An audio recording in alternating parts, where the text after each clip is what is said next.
The Ancient Lineage, Köhnə Dudman. A drama in 4 acts. Characters. Perviz Khan, a powerful feudal landlord. Mirza Ismail, the Khan's steward and legal representative.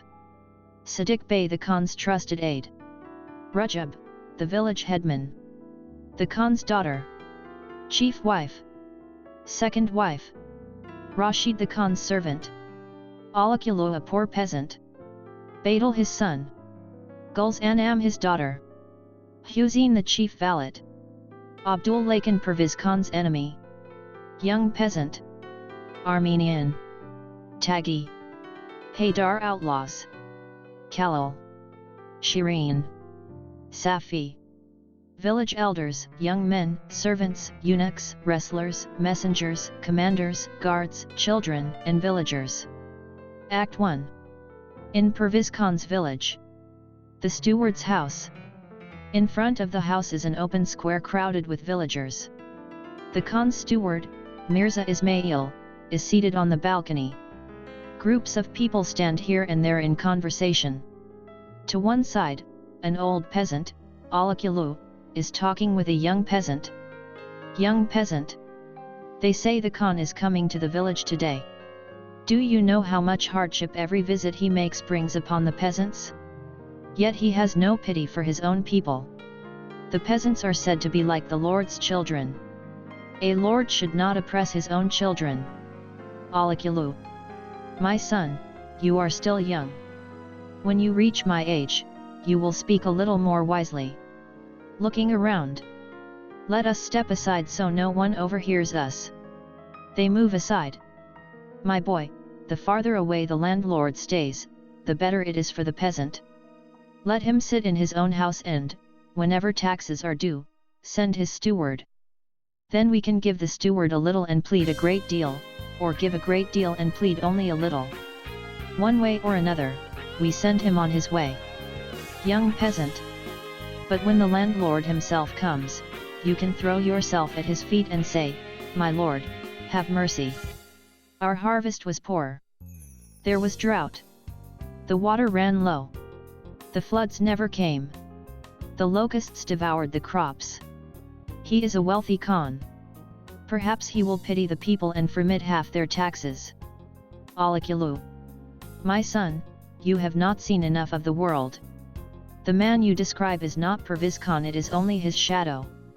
A Khan who can seize his peasants by the ear and sell them like cattle has no use for prayers or pleas. His coming to the village and staying for 3 days, even without demanding tribute, is enough to take the people's breath away. Mirza Ismail, from the balcony. Rajab, gather the villagers together. Rajab, the village headman. People. Gather here. The Mirza has an announcement. The villagers assemble in front of the balcony. Alakulu. Come closer. Listen to what the Mirza has to say, and then you will understand what I meant. They move forward. Mirza Ismail. People, as you already know, Perviz Khan has graciously honored you by deciding to visit your village today. Villagers. He is most welcome. He has a place in our hearts. May Allah never deprive us of his shadow. Mirza Ismail. You must receive your guest with honor. First, all the village elders, led by the village mullah, shall go and wait at the entrance of the village. All the young men shall mount their horses and ride out to meet the Khan. After bowing before him, they shall ride back ahead of him into the village, displaying their horsemanship. Those who perform best shall receive rewards from the Khan. The moment the Khan enters the village, an ox must be slaughtered beneath his feet. The second ox is to be sacrificed in the middle of the village. The Khan will remain your guest for 3 days. During those 3 days, you must show every possible hospitality to him and to the 30 horsemen who accompany him. Rajab, the responsibility for these arrangements rests with you. He goes inside. Rajab, the village headman. You all heard the Mirza's orders, didn't you? Villagers. Yes, we heard.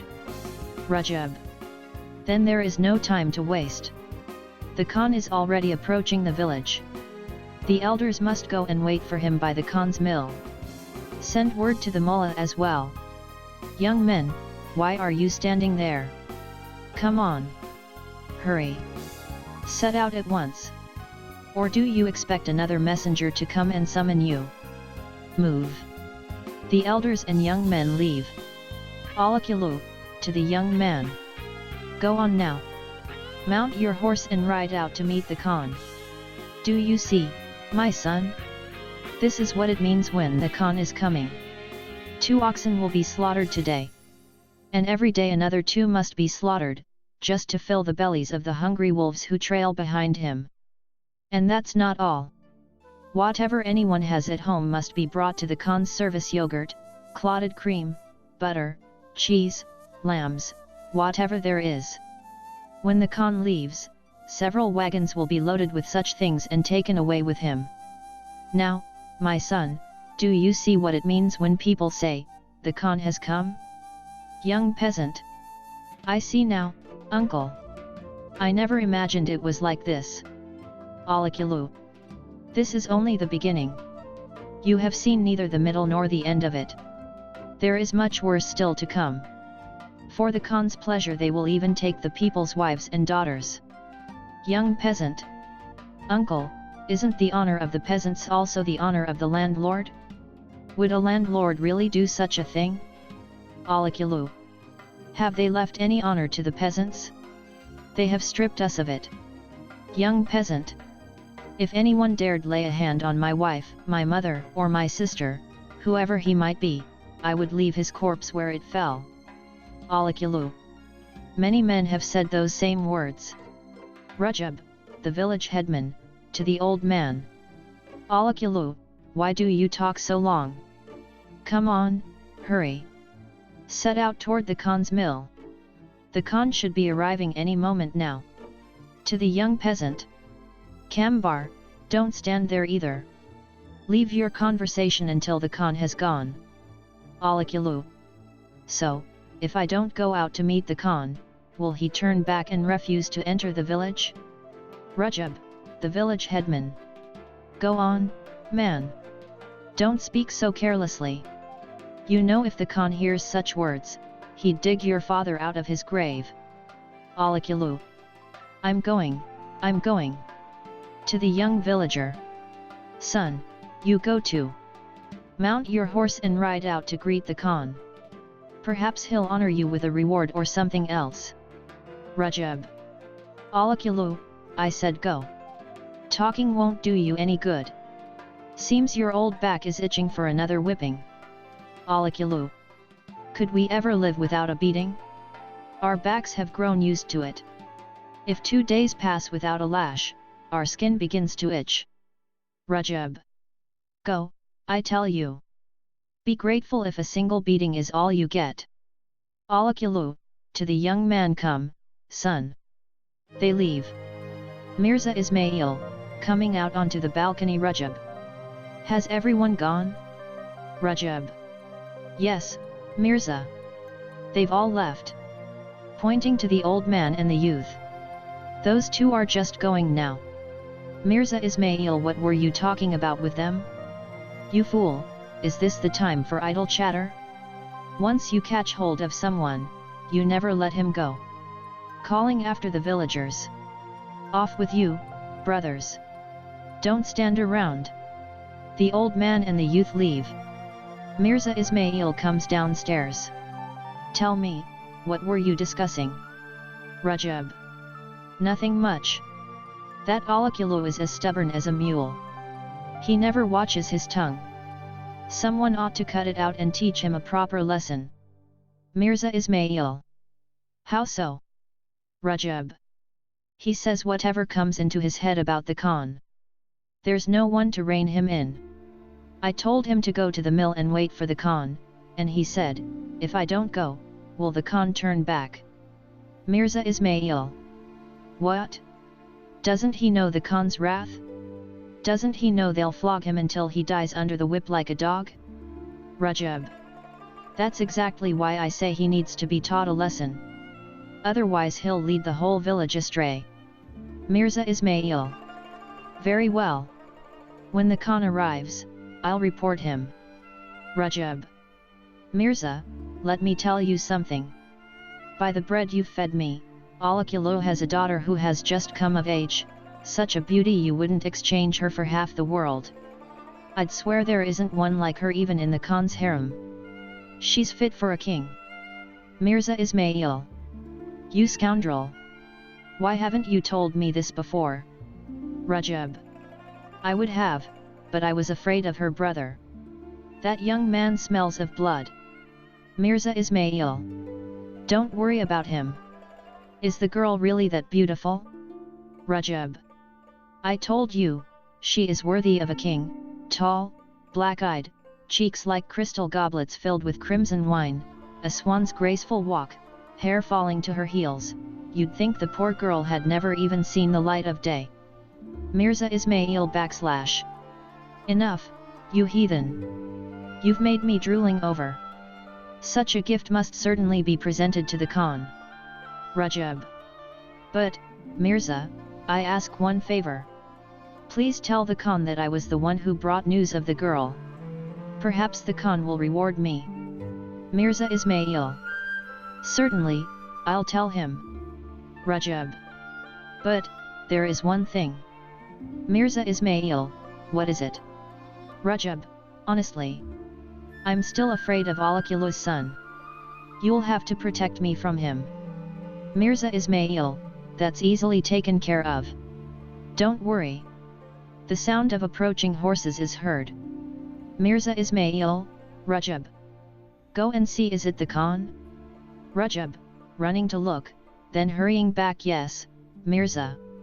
The Khan is arriving. Mirza Ismail, run and hold the Khan's horse yourself. Afterwards I'll mention you to him, a brave fellow, a loyal servant. Rajab, to serve the Khan with my head and my life until death, that is my duty.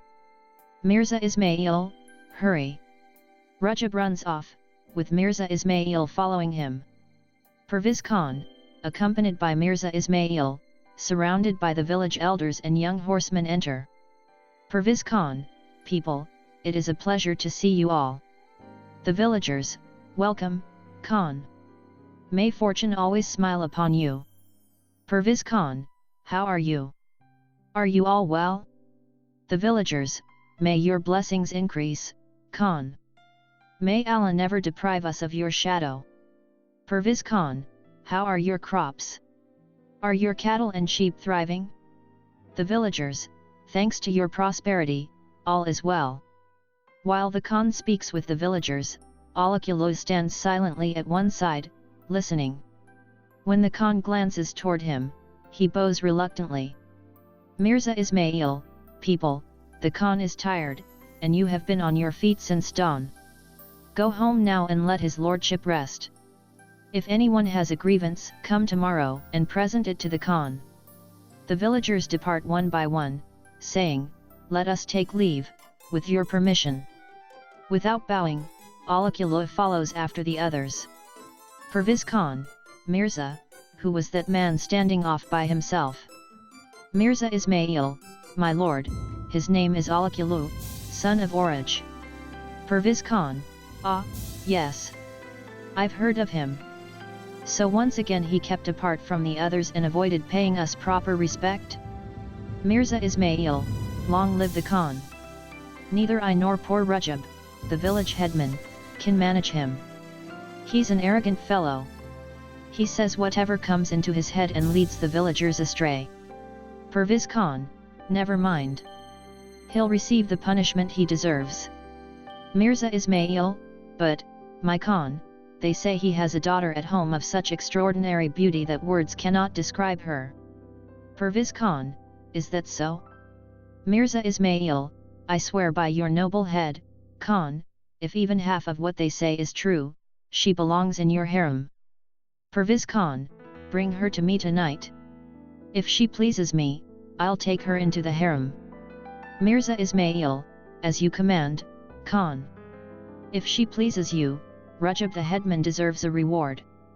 It was he who first brought me news of the girl. Besides, he's as loyal as a dog.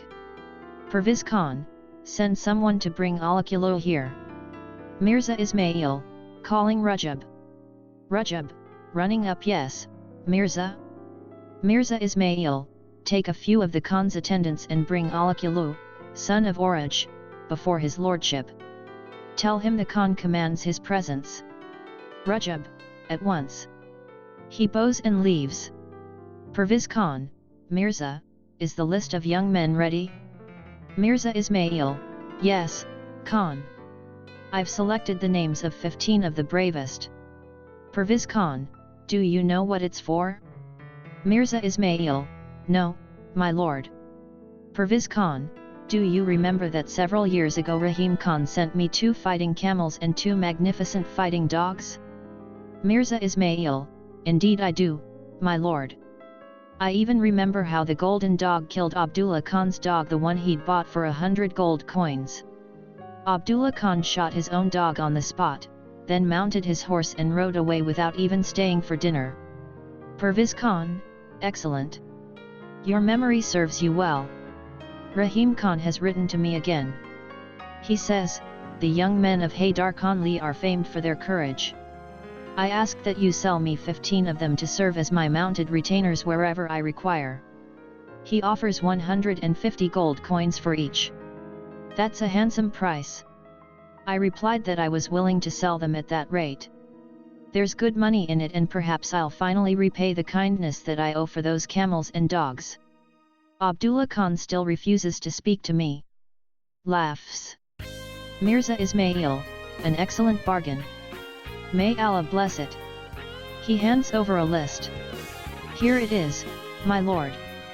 The Khan reads the list. Mirza Ismail, there is one mistake, however. It should be corrected. Perviz Khan, what mistake? Mirza Ismail, it would be wiser to remove Hassan, son of Perkulu, and replace him with Badal, Alakullu's son. It would be best if that young man left this place. He's a reckless, fearless fellow, he may cause trouble. Perviz Khan, I understand what you mean. Very well. Cross out Hassan and write in Badal instead. He returns the list. Mirza Ismail, making the change as you command, my lord. He hands the corrected list back. Alakullu and his son are brought before the Khan. Both bow deeply and stand with folded hands. Perviz Khan, studying Badal closely, step forward, young man. Badal steps forward. What's your name? Badal, this servant of the Khan is called Badal. Perviz Khan, well answered. You must be one of my loyal subjects. Badal bows silently. Perviz Khan, Mirza Ismail, send this young man wherever he is needed. Mirza Ismail, to Rajab. Rajab, where are the young men whose names were called? Rajab, they're in the audience hall. Mirza Ismail, take this young man there as well. Let Hassan, son of Perkulu, go home. Rajab, to Badal, come with me. They leave. Perviz Khan, he looks every inch a brave warrior. Mirza Ismail, none can match him for courage or valor. Perviz Khan, his very face radiates fearlessness. Selling such a young man for 150 gold coins seems almost a shame. Mirza Ismail, nevertheless, it is the wisest course. Perviz Khan, true enough. Rahim Khan will be well pleased with such a youth. Alakullu, Mirza, where have you taken my son? Mirza Ismail, by what right do you question me? Alakullu, by what right? Am I not his father? Should I not know where my own son is being taken? Mirza Ismail, the Khan is everyone's father. Everyone belongs to him, and all authority rests in his hands. Whatever he wishes, he does. If he commands a man to die, he must die. If he commands him to live, he shall live. You have no right to question the Khan's will. You're an old man, you know well enough how these matters stand. You were summoned before his lordship. Answer whatever he asks, then go home. Alakullu, Mirza, I know perfectly well where you've taken my son. Are the peasants cattle, that you can sell them off one by one? Mirza Ismail, You see, my lord? This is the kind of man he is. If he dares speak this way in your very presence, imagine what he says behind your back. Perviz Khan, I can well imagine. To Alakulu. Alakulu, I've heard many things said about you, but I dismissed them as slander. Now I see your true nature for myself. You'll come with me and remain in my service from this day forward. It is no longer possible to leave you in this village. Alakulu, my lord, is it forbidden even for a father's heart to cry out in pain? When an animal loses its young, doesn't it wander everywhere searching for it? Am I worth less than a beast? Rajab, the village headman, enters. Rajab, Mirza, I've taken him to the audience hall. Hassan, son of Perkulu, has been released and sent home. Perviz Khan, to Alakulu, my authority extends not only over your son, but over your entire household, your property, your very life. Have you not seen men hanged before your own eyes? Rajab, take this man away and have him given 300 strokes of the rod. After that, he'll think twice before daring to speak in my presence again. Rajab, grabbing Alakulu by the arm, come with me. Alakulu resists. A small boy comes running in. The boy, father. The Khan's men just came and dragged my sister away. I searched everywhere for my brother, but I couldn't find him. Alakulu, striking his forehead in despair, another calamity. Khan, you've taken away my son and left me helpless. And now you lay hands upon my honor as well? Is this what you call being a father? Curse the father that you are. You're no father, you are a bloodthirsty beast, a wolf. Perviz Khan, enough. Rajab, put a rope around his neck and hang him from the mulberry tree in the courtyard where I can watch him with my own eyes. Accursed dog! Do you not know that Almighty Himself has entrusted me with the authority over the lives, property, and families of you? Alakulu, Allah who entrusts people's lives to a beast like you is not the Lord I wish to serve. Perviz Khan, quickly. Take him away and cut out his tongue. The attendants seize Alakulu. Alakulu, shoving them aside, stand back. My son is gone. My daughter is gone. My honor has been trampled into the dust. My life is finished as well. Even if the Khan does not hang me, I have no wish to live in this world any longer. I fear no one now. To the Khan. Khan. Your father, Sir K. Khan, ordered to throw my father from a cliff. The poor man caught on a lonely bush growing from the rock and hung there suspended. Ravens and vultures tore the flesh from his living body. At last, nothing but his bones fell to the foot of the cliff. And now you would hang me. What difference does it make? But remember my words, one day someone will arise to take vengeance upon you and upon your descendants. The attendants drag Alakulu away. Perviz Khan, he truly deserved to die, the wretch. Mirza Ismail, you heard him blaspheme against Allah. By the law itself, such a man deserves death. Perviz Khan, indeed he does. An attendant enters and silently signals to Mirza Ismail. Mirza Ismail, to the Khan, my lord, the girl is ready. Perviz Khan, excellent. Take her to the bedchamber. Come, Mirza. I wish to watch that accursed Alakulu struggle from the window. Afterwards, I'll take a little rest. They leave. Curtain. Act 2. A chamber in Perviz Khan's palace. The women of the harem and their attendants are singing and dancing. The eunuch enters. The eunuch, the Khan has returned. And he has brought a gazelle with him, so lovely that one could neither eat nor drink, but only gaze upon her face, her beauty, and her rose-like cheeks. One of the women, is she truly more beautiful than all of us? The eunuch, ah! None of you could compare with her. The chief wife, we'll see for ourselves. To the other women. Leave us now. No one is to remain here. They all bow and leave. Perviz Khan enters. The chief wife bows respectfully. Perviz Khan, how are you? Is everything well? The chief wife. Whether we are well or not, does that matter to you? Your own comfort is dearer to you than anything else.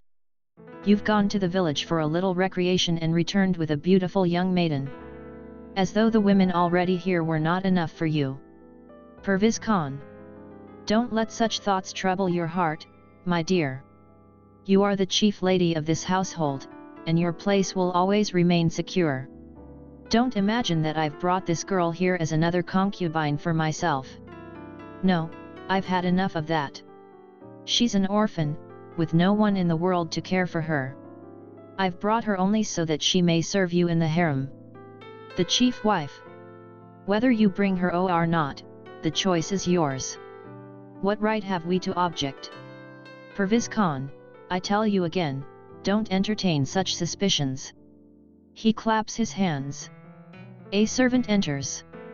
Go and send in the girl who arrived from the village today. The servant bows and exits. I'm placing her in your care. You'll see what a modest and well-brought-up girl she is. The girl enters and stops at the doorway. Don't be afraid, my child. Come closer. The girl timidly approaches. From this day on, you will serve this lady. You must obey all her commands faithfully. Do you understand? The girl nods silently. To the chief wife. You see how modest she is? Now you may speak with her yourself. He exits. The second consort enters. The chief wife. Girl, what is your name? Guls Anam. My name is Guls Anam. The chief wife. Have your father and mother been dead for long? Guls Anam. My mother died long ago. 3 days ago they hanged my father because he dared to defy the Khan. The chief wife, to the second wife. So now we know how this poor girl became an orphan. To Guls Anam. How old are you, my child? Guls Anam. 16. Second wife. Keep asking her questions. We'll learn much more. The chief wife. Do you have any brothers or sisters? Guls Anam. I have 2 brothers. When the Khan came on his last visit, he sold my elder brother to Rahim Khan, and they took him away. I have 1 little brother who remained at home. The chief wife. And who is taking care of him? Guls Anam. I don't know. The chief wife. What do you mean, you don't know? How could you leave him all alone? Guls Anam. I did not leave of my own will. The Khan's guards dragged me by force to the Khan, and from there they brought me here. I have heard nothing of my brother since. The chief wife. Very well, my child. Go and sit with the maidservants. Come when you are called. Guls Anam exits. To the second wife, what do you make of all this? Second wife. It's perfectly clear. A girl of 16 and truly more beautiful than all of us. Before long she'll be raised above us all. The chief wife. Then we must take precautions. Second wife. What precautions could there be? There's only one way: get rid of her. The chief wife. And then face the Khan's wrath? Second wife. Leave the consequences to me. The chief wife. Tell me your plan. Second wife. We must work together. But first, I want to ask you something. Promise you won't be offended. The chief wife. I won't. Ask. Second wife. Do you know that Rashid, the chamber servant, is in love with you? The chief wife. What kind of question is that? Second wife. You promised not to be angry. I'm only telling you what I heard with my own ears. I overheard him speaking to the cook in the kitchen. He said that if he went a single day without seeing you, he couldn't sleep at night. The chief wife. How dare he even mention my name? Doesn't he know that if the Khan found out, he'd have his father's bones dug up from the grave and burned? Second wife. Once love takes hold of a man, he'll even walk gladly toward death. But now is not the time to be angry. You can punish him later if you wish. For the moment, we must remove our enemy. Have Rashid summoned here in secret. Speak kindly to him. Give him hope with a few smiles and glances. Then ask him to get rid of Gul's Anam. The chief wife. Do you think he would agree? Second wife. From what I heard, he would not only agree with all his heart, he would even sacrifice his own father for your sake. The chief wife. And afterward, how will we deal with the Khan? Second wife. For now she's only a maid. The Khan won't trouble himself over a mere servant. What does it matter to him? Aren't all the daughters of his lands are at his command? He'll simply bring another one. To him, the death of a maid is no more important than the death of a chicken. He may grumble for a while, then forget about it. But once he gives her the title of wife and seats her above us, then all of us might leave this place. The chief wife. Where is the Khan now? Second wife. He's asleep, resting. The chief wife. Very well. I'll have Rashid brought here at once and speak with him. She opens the adjoining door and calls for the eunuch. The eunuch enters. Bring me a water pipe. And send Rashid quietly to me at once. The eunuch exits. To the second wife. Hide by the door to the Khan's bedchamber. As soon as he wakes, come and warn me so I can send Rashid away. Second wife. As you command. But make sure you speak to Rashid so sweetly that he becomes completely convinced you care for him. The chief wife. Don't worry. I'll be as kind as I can be. Now go, and don't leave your post by the door. Second wife. Rest assured. She exits. The eunuch returns carrying a water pipe, followed by Rashid. He hands the pipe to the first wife and leaves. Rashid remains standing respectfully at the doorway with his hands folded. The first wife sits upon her couch, smoking, occasionally casting furtive glances at Rashid. Several minutes pass in silence. At last she turns to him. The chief wife. Come closer, Rashid. I want to ask you something. Rashid, approaching. What is your command, my lady? The chief wife. Why do you look at me with such sorrowful eyes? As though you carry a wound no remedy can heal. Rashid. What sorrow could a man have who serves such a noble lady and such a great lord as Perviz Khan? The chief wife. Day by day your face grows paler. Are you in love with someone? Whoever she is, tell me. I'll have her given to you at once. Rashid lets out a deep sigh. Why did you sigh like that? Rashid. Forgive me, my lady. I have been discourteous in your presence. The chief wife. I want to ask you something. Answer me honestly. Rashid. I would never dare lie to you, my lady. The chief wife. Tell me, do you find me beautiful? Rashid.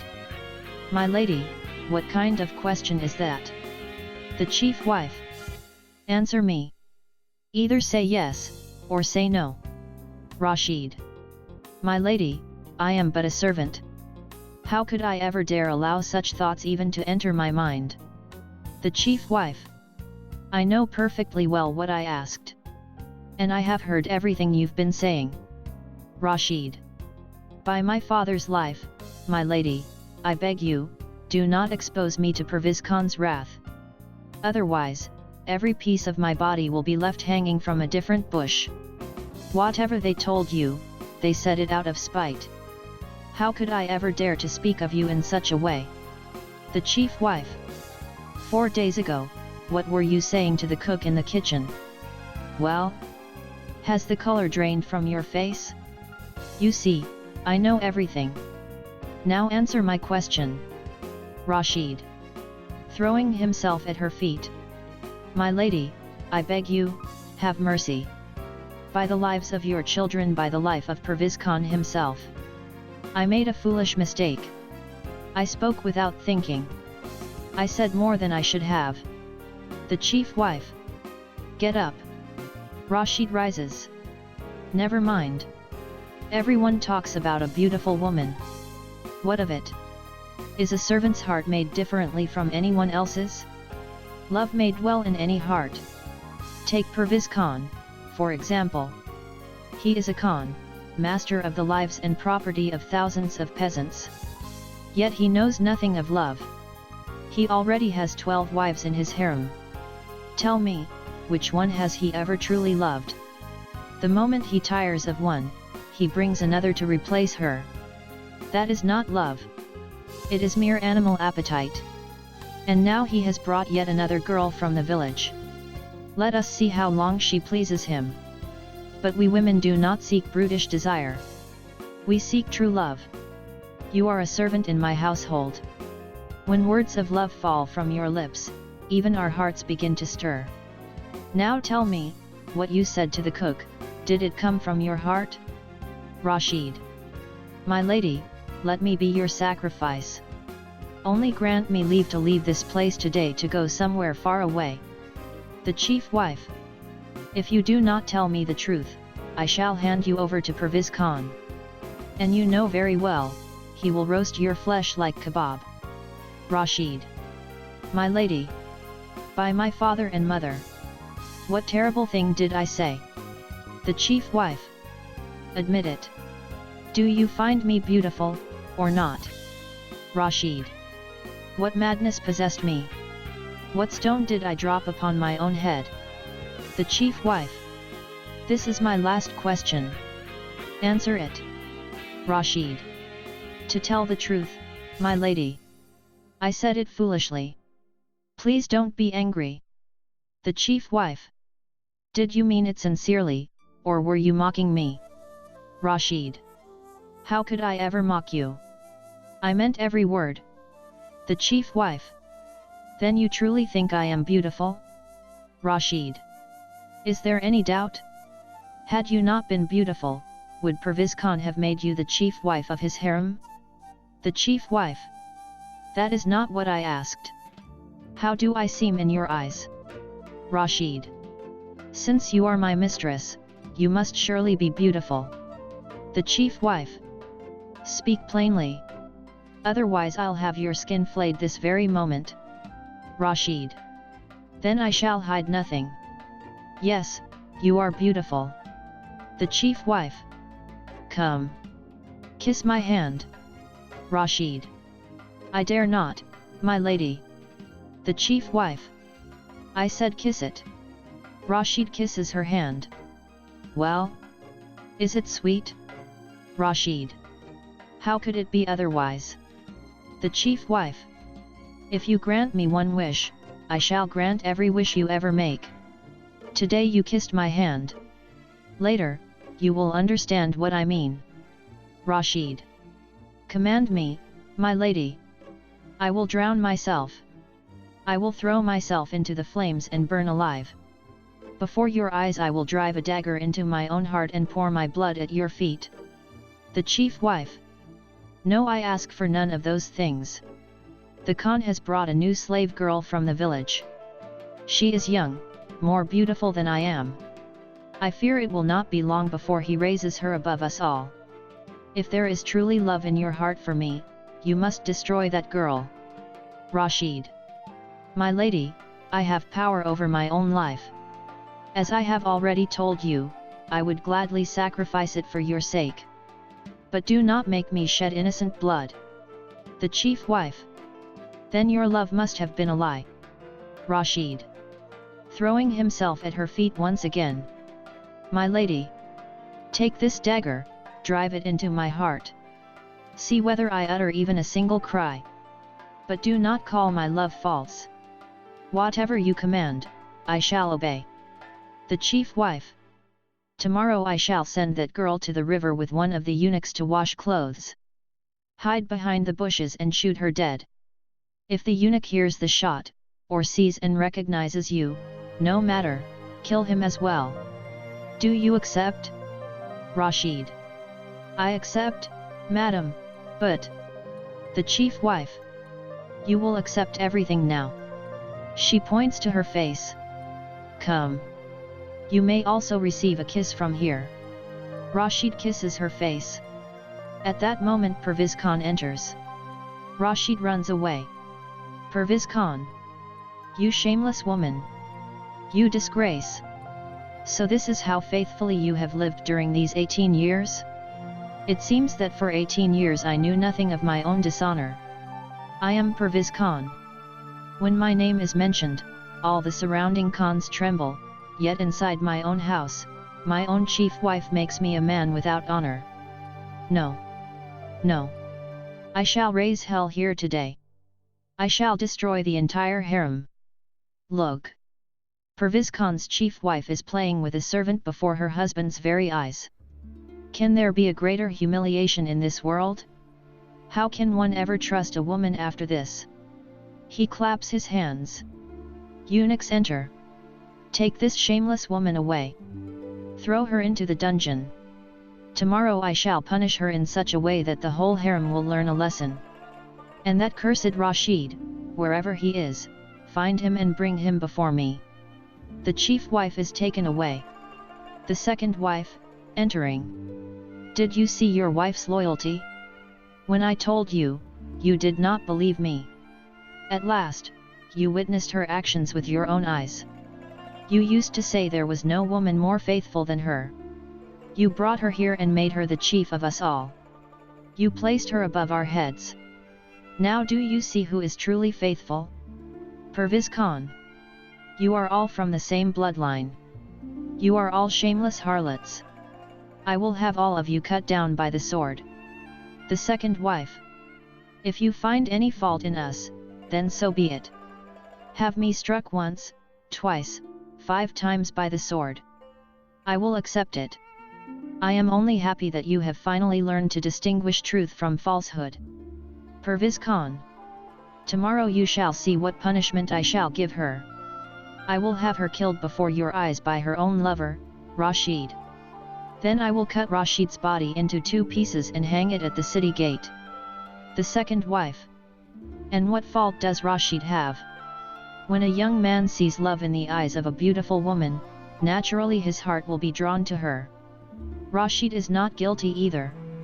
Perviz Khan. No. That cursed man deserves a severe punishment. How dare he enter my wife's room without my permission?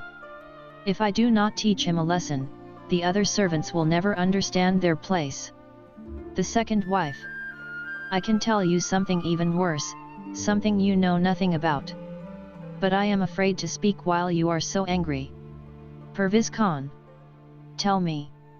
What else do you know? The second wife. To be honest, I fear your anger. Perviz Khan. Speak. Or I shall strike you dead here on the spot. The second wife. Her daughter is no different from her mother. Perviz Khan. What did you say? My daughter? The second wife. Yes. Your daughter. Perviz Khan. You are lying. You shameless woman. No one can stain my daughter's honor. My daughter is as pure as a golden rose. The second wife. If this is a lie, then I deserve any punishment. Your daughter is in love with the strongman sent by Rahim Khan. After seeing his brave wrestling and strength, she became attached to him. They have been seen together many times. But people were too afraid to tell you. There she comes herself. She leaves. The Khan's daughter. Entering. Father. What was my mother's crime that you sent her to prison? Father, I swear by your life, my mother has done nothing wrong. I beg you. I kiss your feet. Order them to release my mother from the dungeon. Perviz Khan. I shall punish you even more severely than your mother. The Khan's daughter. What crime have I committed, father? Perviz Khan. Tell me, what is there between you and the strongman sent by Rahim Khan? The Khan's daughter. There is nothing, father. Perviz Khan. Nothing? He claps his hands. A eunuch enters. Prepare the rods. Bring the strongman who came from Rahim Khan. The eunuch bows and leaves. Tell me the truth. Otherwise, I shall have you stripped and beaten with rods until the day you die. The eunuch brings a bundle of rods. Strip her. The Khan's daughter. Father, have mercy. I have committed no sin. Perviz Khan. You will confess when the rods touch your body. The strongman is brought in. Come closer, brave man. The strongman approaches. Tell me, how dare you lay your hands upon my daughter? The wrestler. May the Khan live forever. I have not laid a hand on anyone. Your daughter loved me, and I loved her. We are married according to religious law. Perviz Khan. Is that so? Then, in that case, I myself shall arrange a proper marriage for you. The Khan's daughter. Father, allow me to say only 2 words. You have promised me to Rahim Khan's son. I saw that young man once. He is thin, pale, and when he walks, it looks as though he will collapse and die at any moment. They say he has not a single piece of sense in his head. But look at this man. See how handsome, joyful, strong, and well-built he is. And he loves me more than his own eyes. Let Rahim Khan's son be a Khan's son. What use is a golden basin to me if I must fill it with my own tears and blood? I would not exchange this brave man for 200 sons of Rahim Khan. I love him. Do whatever you wish with me. Even if you send me to death, I will go willingly. And know this, I am no longer a child. Perviz Khan. Ah! What dishonor! What shame! What answer shall I give Rahim Khan? You have humiliated me before a man like Rahim Khan. May your face be blackened in both worlds. To the eunuchs and guards. Take them away. Tell them to prepare stones and sand. They must both be buried alive inside a wall in front of my eyes. Take them away. The strongman. Khan, they are no match for me. Yet I myself shall go and willingly enter the same grave as my beloved. The Khan's daughter. Let us go, my dear. Farewell, my beloved father. The servant enters. May the Khan live long. It has been impossible to find Rashid anywhere. Riders have searched the entire surrounding area, and the girl whom you brought from the village has escaped together with him. Perviz Khan, furious. What kind of news is this? Send 200 horsemen in every direction at once, and let them find and bring back either the 2 of them alive or their bodies. Otherwise, I shall make blood flow like water. Ah! Ah! He holds his head and collapses onto the couch. Curtain. Act 3. A hideout of outlaws among the mountains. 2 of the outlaws, Taghi and Haydar, are cooking food in a large pot. A sentry stands above with a rifle in his hands. The sentry, shielding his eyes and looking into the distance. Not a single shadow can be seen. There is no sign of the companions who went away either. Our leader is sitting in his cave. For 3 days now he has not wished to speak with us. Taghi. I know what troubles our leader. His worry is about his family. Ever since the Khan had his sister taken away, he has been consumed with concern for his little brother who remained at home. Haydar. No. He will not rest until he has avenged his father and his sister. Taghi. When the name of Perviz Khan is mentioned, the whole world trembles. What can Badal do against him? Haydar. One cannot know the ways of fate. Fortune has lifted many men like Badal to great heights, and it has cast down men like Perviz Khan beneath people's feet. If Perviz Khan continues treating the people as he does, in the end he will be left alone. The sentry. Can a Khan who sells his own subjects like cattle ever win their love, so that when he has difficulty, the people will stand by him? Taghi. It is not only Perviz Khan who treats his subjects as merchandise. All the Khans do the same. The sentry. And the end of them all will be the same. Haydar. You speak the truth, my brother. We became brave outlaws. When 15 of us, sold into the service of Rahim Khan, took up arms, fled into these mountains and turned to banditry. Those who could not escape are now being crushed under the yoke here and there. Haydar. We were lucky that all 15 of us were sold to one man. Otherwise, if they had divided us and sold each of us in different places, we would all have been destroyed. Taghi. If a brave companion like Badal had not been among us, our flesh would have been torn apart and only our bones would have remained in Rahim Khan's service. Badal comes out from inside. The bandits rise. Badal. Is there any news from the men who went away? The sentry. From here, as far as my eyes can see, I have looked in all 4 directions. Nothing appears. Taghi. Rahim Khan's men have searched every place trying to find us. I fear our companions may walk into their hands. Badal. I do not fear Rahim Khan. I fear no one. Because of our escape, there will surely be enmity between Pervez Khan and Rahim Khan. That will work in our favor. When 2 dogs fight, the traveler's path becomes easier. No force can reach us here among these mountains. The sentry. I see 2 figures in the distance. Surely it is them. Taghi. Badal, what has happened to you? For several days now, you have not been yourself. Are you afraid of something? If there is some danger, warn us as well. Badal. What should I fear? At most, it is death. And I am not a man who fears death. But there is a grief that consumes me. Am I Badal, a man whose courage is spoken of everywhere, and yet they have killed my father and dragged away my sister? No. I cannot bear this disgrace. Until I have taken my revenge, I shall not return to myself. The sentry. Our companions are bringing a man with them. His eyes are blindfolded. Badal. Let them bring him. Let us see what this is about. He is probably someone who will have to go back, and they do not want him to learn the way here. The outlaws Khalil and Shireen bring in a man with his eyes blindfolded. Badal. Untie his eyes, and take him aside. I will speak with him later.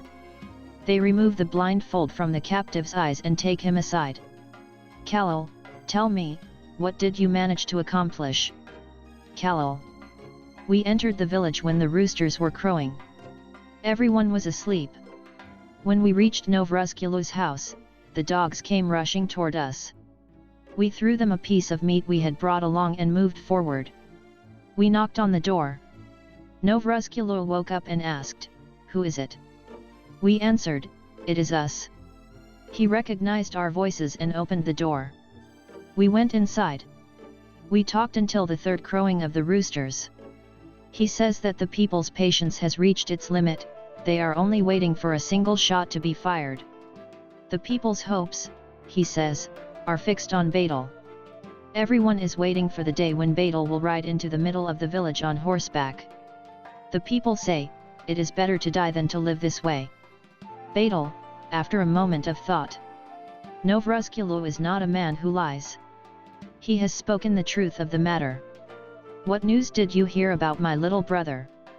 Khalil. Novruzkulu sent his greetings and said that you should have no worries about your brother. We all treat him as our own son and brother. The wife of Safdar, the man whom the Khan had hanged last year, has been brought and placed in your house. She is looking after your brother. Every day the people provide whatever is necessary for their living. Novruzkulu says, we are willing to remain hungry and without clothes ourselves, but we will never allow Badal's brother to suffer. Badal. Brothers, I am very grateful to you. You have gone through much trouble. In time, we shall repay Novruzkulu for his kindness as well.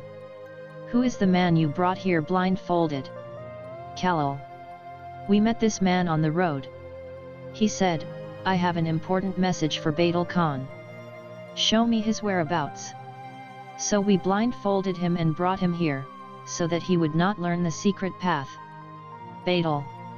Bring him here. Khalil leaves. My friends, from now on, you will not see me in low mood again. My only concern is to free my sister from captivity. and that can only be done with your help. Khalil brings the man. Who are you? What is your business? The man. I am one of Abdullah Khan's close men. The Khan himself sent me to you. He wishes to meet with you and discuss certain matters. Badal.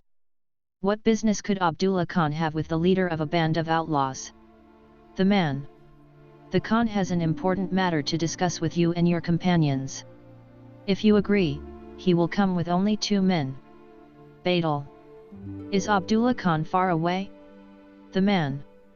No, he is nearby, hunting birds by the river. Badal.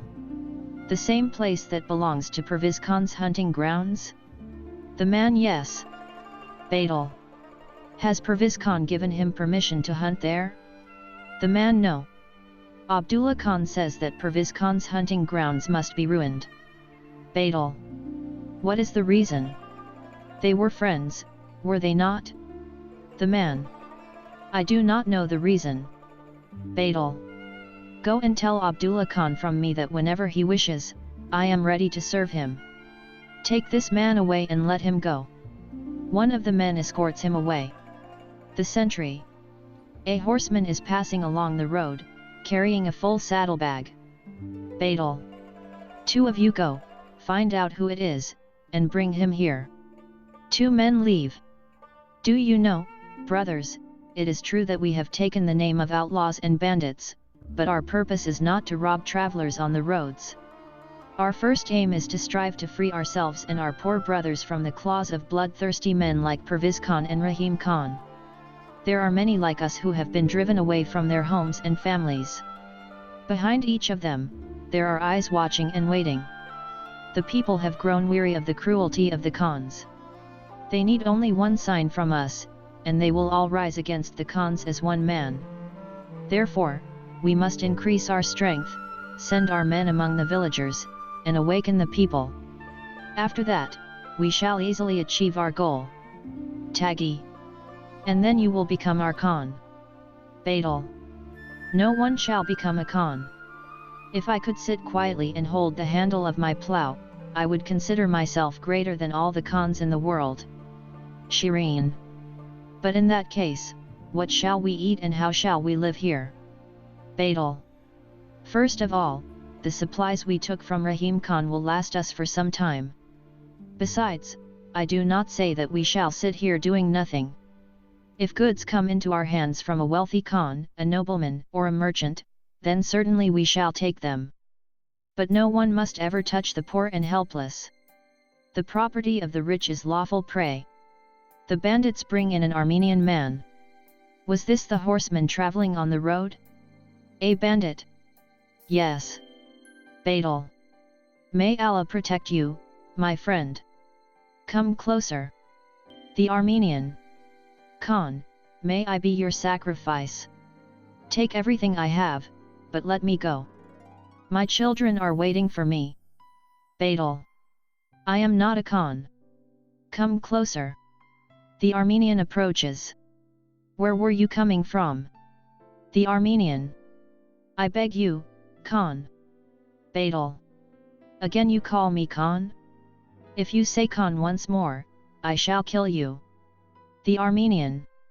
No, forgive me, I shall not say it again. I am coming from the city. I have bought some cloth and things for my daughter.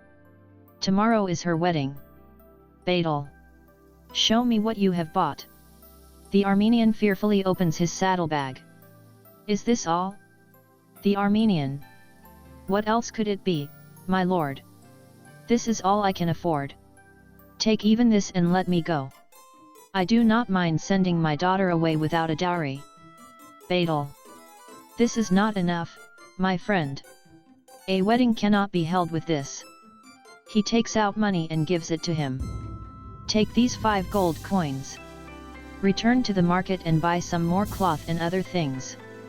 Give your daughter a proper wedding celebration. The Armenian, frightened, refusing to take the money. No, I beg you, do not make sport of me. I am a poor man. Let me go. I will pray for you every day in the church. Badal. I do not need your prayers. Take the money. The Armenian takes the money. Now gather your things and put them back into your saddlebag. The Armenian packs his belongings. Go, you may leave. To his companions. Boys, escort him safely and let him go.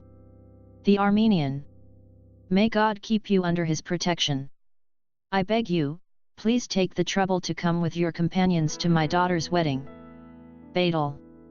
No, we cannot come to the wedding. But if anyone asks you who gave you this money, tell them, Badal, son of Alakyulu. The Armenian. My lord, you mean you are that Badal? But they say you are a cruel and bloodthirsty man. Badal. You have seen me drink blood. Now go and tell your story. The Armenian. May God reward you. Badal. Welcome. The Armenian, leaving. Every Sunday I shall pray for you. Badal. Go, pray as much as you wish. The Armenian leaves. Abdullah Khan enters with 2 men. Abdullah Khan. Are you Badal? Badal. Yes, I am. What brings you here, Khan? Abdullah Khan. I ask that no one remain here except you and me. Badal, to his companions. Step aside. All leave. Abdullah Khan, to his men. You go as well. Wait for me over there. The men leave. Now sit down. Let us talk. Both sit on stones. Abdullah Khan. Do you know why I have come to you? Badal. Speak, Khan. Abdullah Khan. My purpose in coming here is to ask for your help. Badal. Khan, I am only a humble man. What help can I give you with 5 or 10 companions? Abdullah Khan. Your bravery is spoken of everywhere. The people have grown weary of Pervez Khan's rule. At every moment they are ready to rise against him. But they have no leader, no one with wisdom to guide them. If a brave man like you were to stand at their head, they would all follow you. That is why you can be of great help to me. I have more than 500 horsemen. I shall place them all under your command. Your heart has been wounded by Pervez Khan.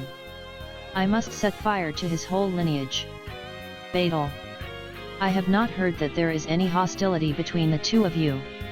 Abdullah Khan. 3 years ago, he dealt me a wound that has not healed to this day. Badal. What kind of wound? Abdullah Khan. Everyone knows this story. I am Abdullah Khan.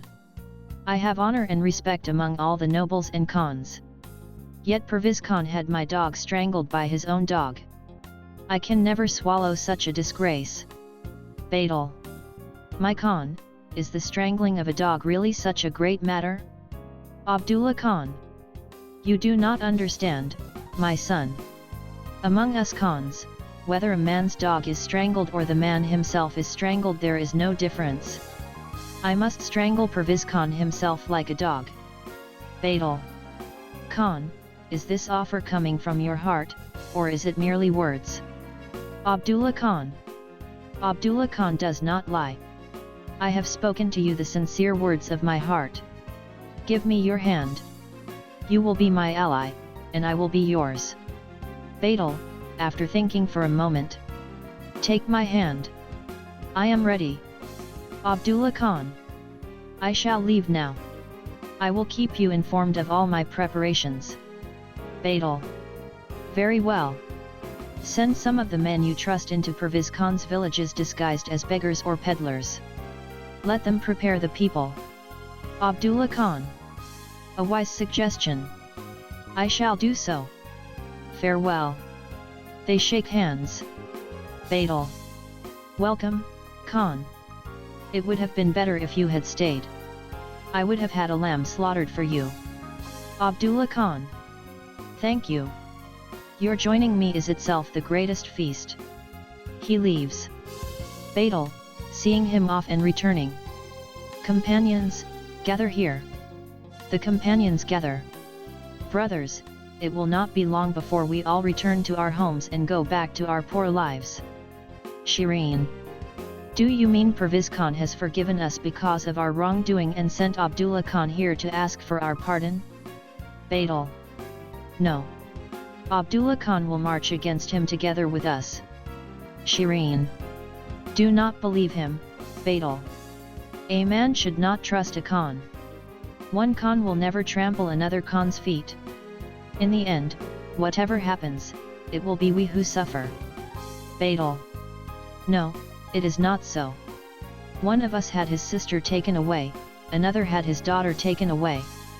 Some had their fathers killed, some saw their sons sold before their eyes.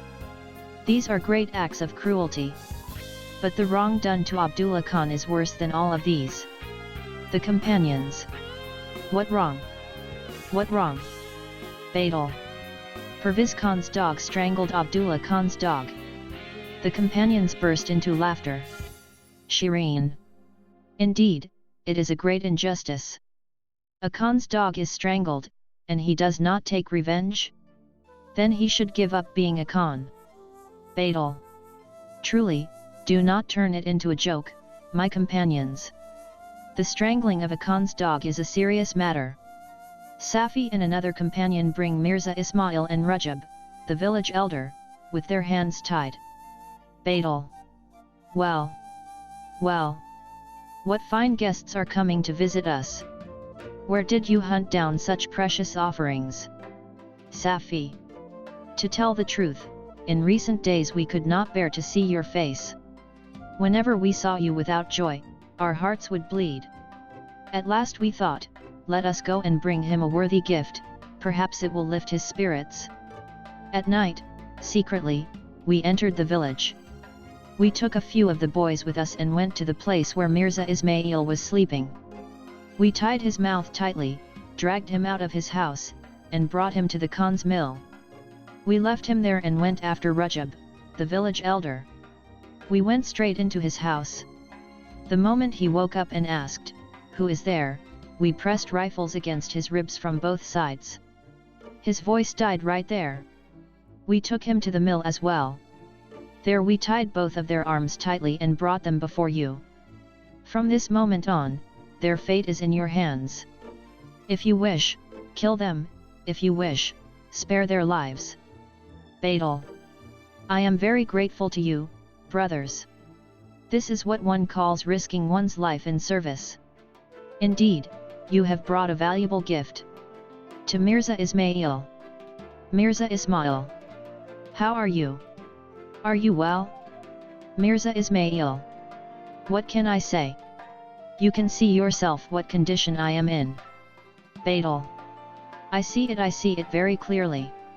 But did you not know that one day the pilaf you ate in the Khan's house would come out through your nose? Did you think you would remain forever in the Khan's service, eating and sleeping? Mirza Ismail. Oh, Badal Khan. Badal. You are the Khan yourself. Your tongue has grown accustomed to calling every tyrant a Khan. When you informed against my father to the Khan and had him dragged away to his death, when you allowed my sister to be taken away and thrown into the Khan's sleeping chamber, you did not call me Khan then. What has happened now? Mirza Ismail. We are people who have been raised from our fathers' and grandfathers' time in the Khan's household, in the Khan's service, and on the Khan's bread. Serving the Khans faithfully has been our duty. We have neither known nor heard of any other service. We never considered the subjects different from the four-legged animals that wander around the Khan's gate. But this fault is not ours. It is the upbringing passed down to us from our ancestors. Badal. Yes, we have heard your words. Now, Rajab the village headman, let us hear your excuse. This man has been, as he himself said, in the service of the Khans from his father's and grandfather's time. He served the Khan faithfully. But you big-headed creature, are the son of a peasant. You grew up in the village, eating and drinking among the people. What made you join these parasites and hand the villagers over to the Khan? There was not a single girl left in the village whom you did not take away and give to the Khan. You sacrificed many brave men of the village. Shame upon your face. Now tell me yourself, what should your punishment be? Rajab the village headman, falling at Badal's feet. Badal, my cousin, I beg you, forgive me. I have committed a foolish mistake. I have struck my head against the hardest stone. For the sake of Uncle Alakulu's grave, forgive me. Keep me here beside you. I shall serve you like a dog. Badal. I do not need your service. To his companions. Take him behind the rock and finish it quickly. Rajab the village headman, clinging to Badal's feet. May my father, my mother be sacrificed for you, Badal. Do not leave my children orphans. Badal. Yet you have left many children without fathers. Drag him away. Rajab is dragged away. Mirza Ismail, what is your final word? Mirza Ismail. I have nothing to say. My fate is in your hands. Whether you kill me or forgive me is your decision. 2 gunshots are heard. If you wish, I shall remain with you and serve you faithfully. You need an educated man by your side. The men who took away Rajab return.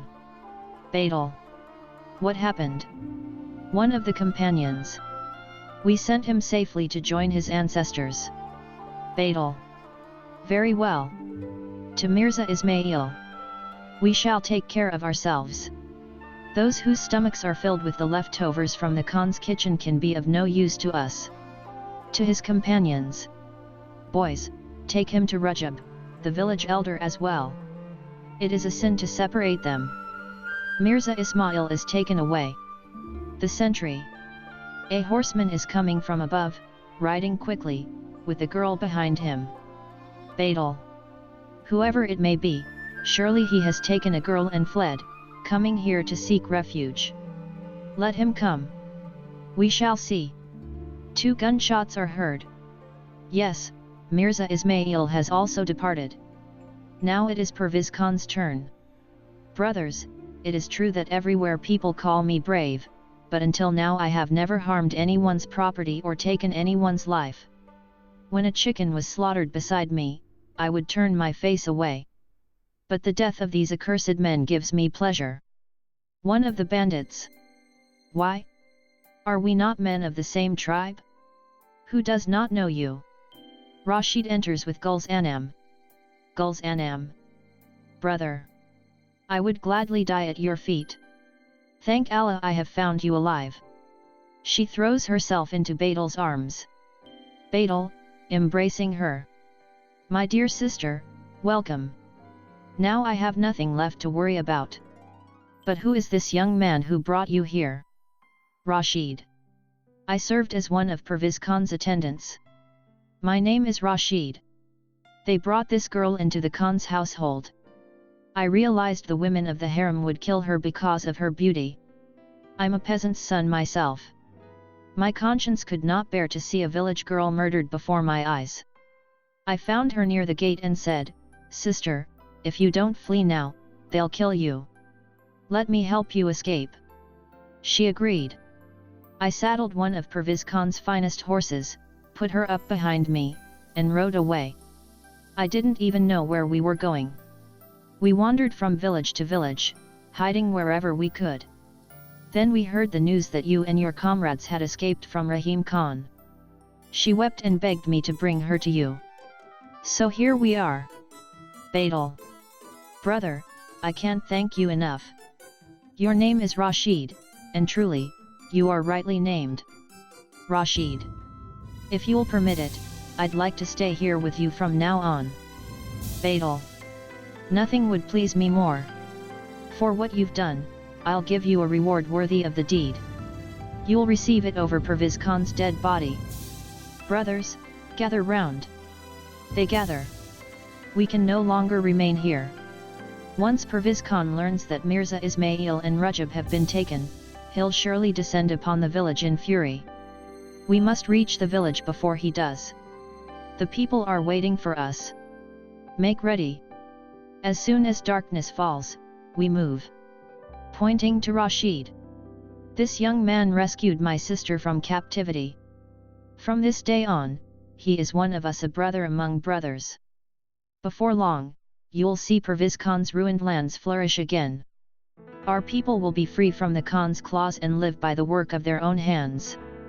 But for now, brothers, there's no harm in taking a little pleasure. Let's have some music and dancing before we set out. A balaban begins to play. The young men dance. Curtain. Act 4. The Palace of Perviz Khan. A large chamber in disarray. Eunuchs are carrying furniture and belongings out of the room. Perviz Khan, a rifle in his hand, paces back and forth in great agitation. Siddiq Bey enters. Perviz Khan. Well? What news? Siddiq Bey. What news could there be? Abdullah Khan has pitched his tents in the Khan's hunting preserve and settled there. Reinforcements are streaming to him from every corner of the Khanate. Perviz Khan. My own people have turned against me and are helping my enemy. The horsemen from Haydar Khan Li should have arrived by today, yet there is still no word from them. And Mirza Ismail, Allah knows what hell he's disappeared into. It's been a week since I've had so much as a letter from him. The moment I heard Abdullah Khan was marching against me, I sent a courier to Mirza Ismail, but he hasn't returned either. The more I think about it, the less I understand. Go and order another messenger to be sent to Haydar Khan Li.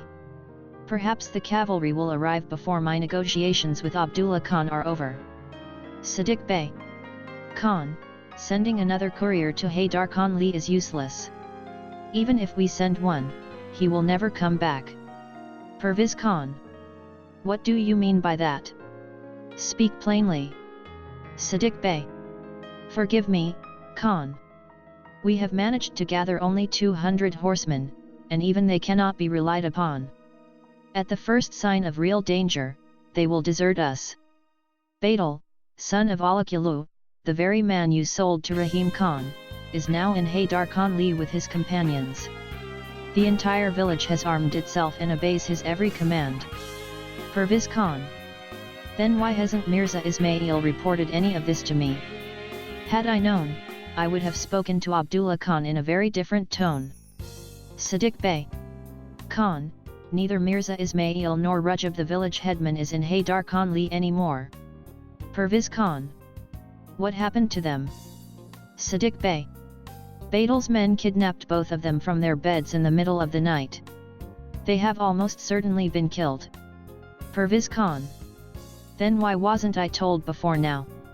Siddiq Bey. Who was there to tell you? No one comes here from Haydar Khan Li anymore. As for the men you sent, they weren't killed, but they were captured and are being held in the village. Perviz Khan, after a pause. So you're telling me I have only 200 horsemen? Siddiq Bey. Yes.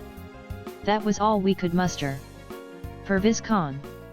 There has been no word from Rahim Khan for days, either. His cavalry should have been here by now. Siddiq Bey. Khan, do you really think Rahim Khan will send you aid? Perviz Khan. Why wouldn't he? When Rahim Khan fought with Khudayar Khan, wasn't it I who sent him 300 horsemen from Haydar Khan Li? It was with their help that he won the battle. Siddiq Bey. Think it over yourself. You sold 15 young men from Haydar Khan Li to Rahim Khan. They seized the weapons Rahim Khan had given them, drove off his flocks and herds, fled into the mountains, and became outlaws. You also promised your daughter to Rahim Khan's son, and that marriage never took place. After all that, why should Rahim Khan come to your aid? Perviz Khan. Doesn't Rahim Khan realize that once Abdullah Khan defeats me, he'll grow stronger and then Rahim Khan will be the next? If he wishes to save himself, he must help me now. Siddiq Bey. Rahim Khan has no quarrel with Abdullah Khan. As you know, they are even related by marriage. Rahim Khan's daughter is married to Abdullah Khan's son. Besides, if the need arises, Rahim Khan can always seek help from Iran.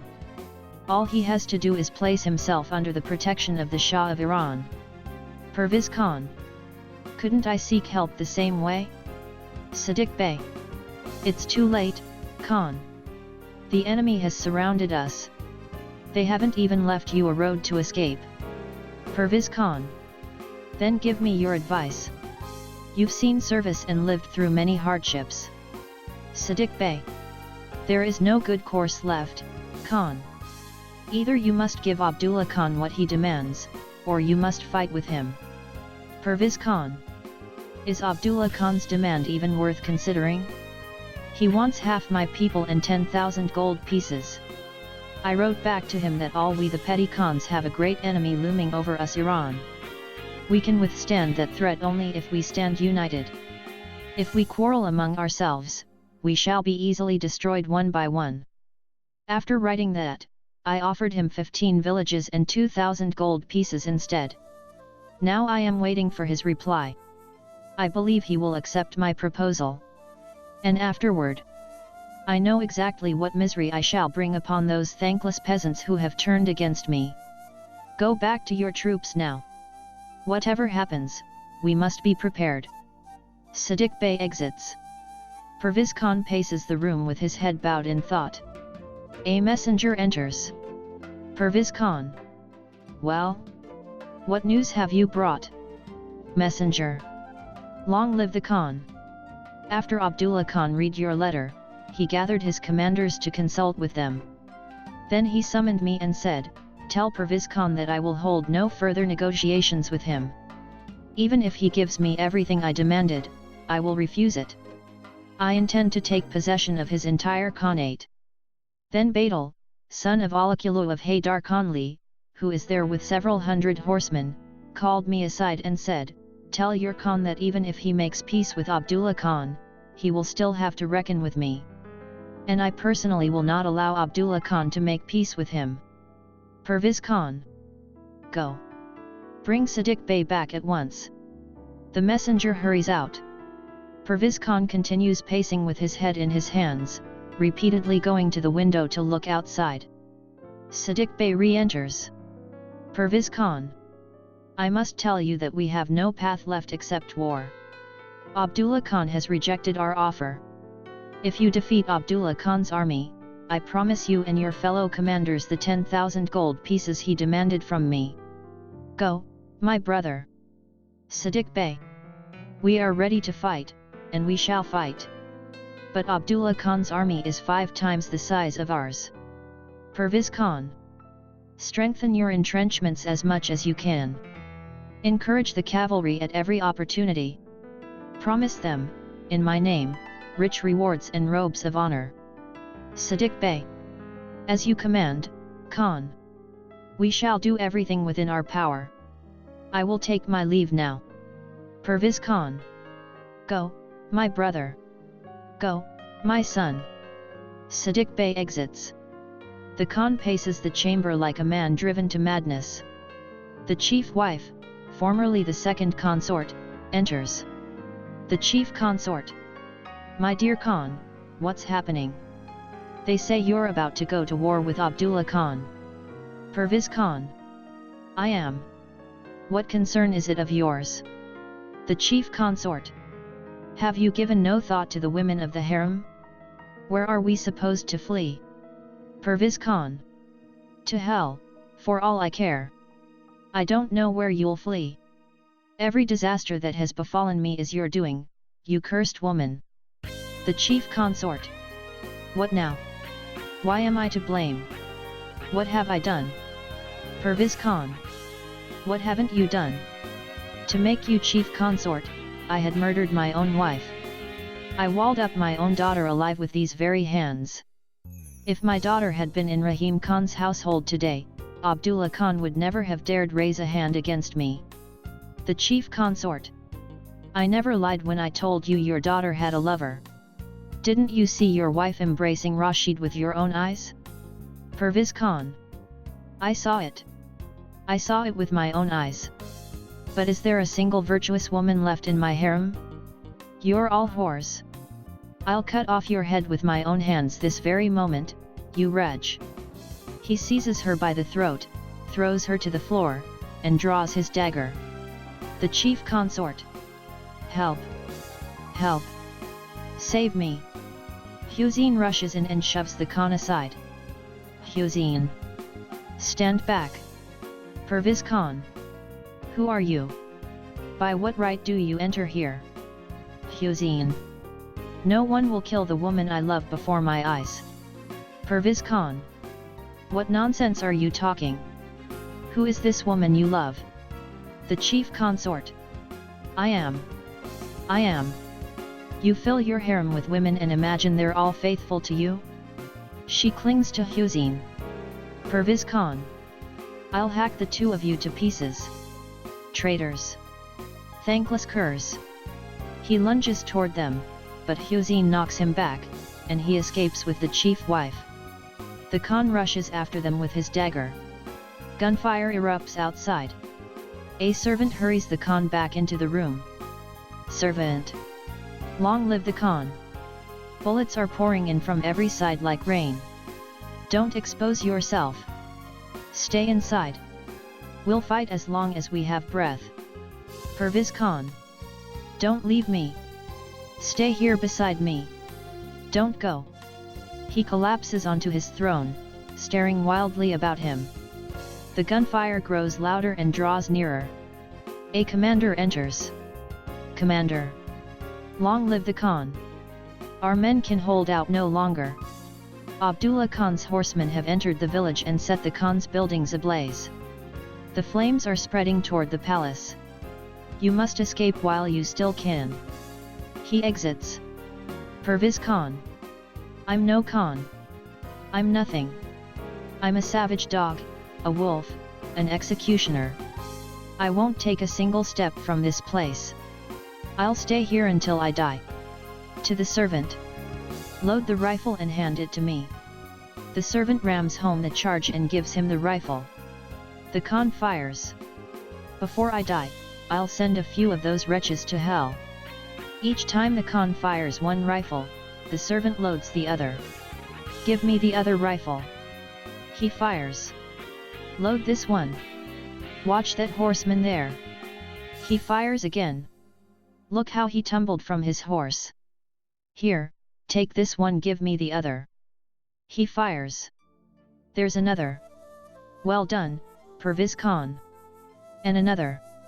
The gunfire grows even fiercer. Flames engulf the house. A bullet flies through the window and strikes the servant, who falls dead. Like a wild beast trapped in a cage, the Khan thrashes about in desperation. Badal and Rashid enter. Perviz Khan. Who are you? Badal. Long live the Khan. Don't you recognize me? Perviz Khan, like a madman. No. I don't. Badal. I am Badal, the son of Alakulu, whom you had hanged, the brother of Guls Anam, whom you dragged away by force, the man you sold to Rahim Khan for 150 gold pieces. Perviz Khan. By what right do you rise against your own Khan? Badal. By this right. He shoots him. The Khan falls. Now my heart is at peace. At last I've avenged the final wrong. He places his foot upon the Khan's body. Rashid, come here. I promised you a reward over this Khan's corpse. Here is my gift to you, my sister. Rashid. A finer gift could never have been wished for. Come, brother. After such a victory, let us seal it with a joyful embrace. They embrace and kiss. Curtain.